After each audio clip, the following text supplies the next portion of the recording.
ہم سفر کو منانا، ہم سفر اگر بلا وجہ ناراض ہونے لگ جائے تو سمجھ جائیں وہ اداس ہے، اسے آپ کی محبت کی ضرورت ہے۔ لڑنے کے بجائے پیار اور مذاق کر کے منانا سمجھداری کی نشانی ہے۔ تمہیں کیسا ہم سفر چاہیے؟ یوسف جیسا خوبصورت نہیں، جس کے قریب اگر کوئی غیر عورت آئے تو وہ کہے اللہ تعالیٰ کی پناہ۔ عورت کے بارے میں مشہور ہے کہ تم اسے خوبصورت کہو تو خوبصورت ہوتی چلی جائے گی، تم اسے اچھا کہو تو وہ اچھی ہوتی چلی جائے گی، تم اسے ہمدرد، رحم دل، ہنس کر قربانی دیتے چلے جاؤ تو وہ ویسی بنتی جائے گی۔ مگر جب تم اس میں عیب نکالتے ہو، جھوٹی غلطی کو بڑے بناتے ہو، اس کے لباس، کھانے اور روزمرہ کے کاموں میں عیب نکالتے ہو تو تم اسے دن بہ دن عیب دار کرتے چلے جاؤ گے۔ مرد کا دل جب عورت سے بھر جاتا ہے نا تو 3 کام کرتا ہے، اپنے لہجے بدل لیتا ہے، عورت کے کردار پر انگلی اٹھانے لگتا ہے اور ہر وقت مصروف رہنے کے بہانے کرتا ہے۔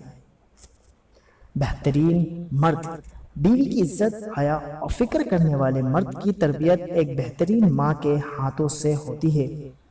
مرد کا حسن اور پیسہ عورت کو اتنا متاثر نہیں کرتا جتنی مرد کی سیرت اور پاکیزگی متاثر کرتی ہے۔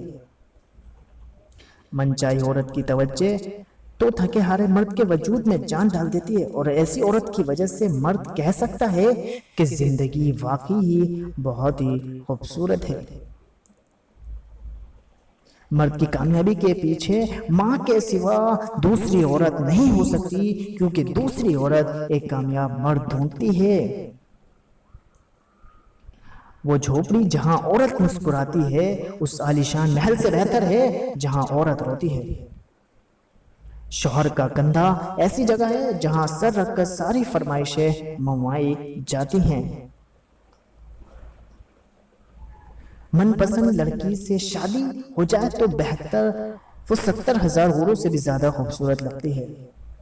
گھر سے باہر جاتے ہوئے بیوی کو بتا کر جانا بیوی کی غلامی نہیں بلکہ بیوی کی فکر اور پریشانی کو کم کرنا ہے۔ Thanks for watching, like and subscribe my channel. السلام علیکم۔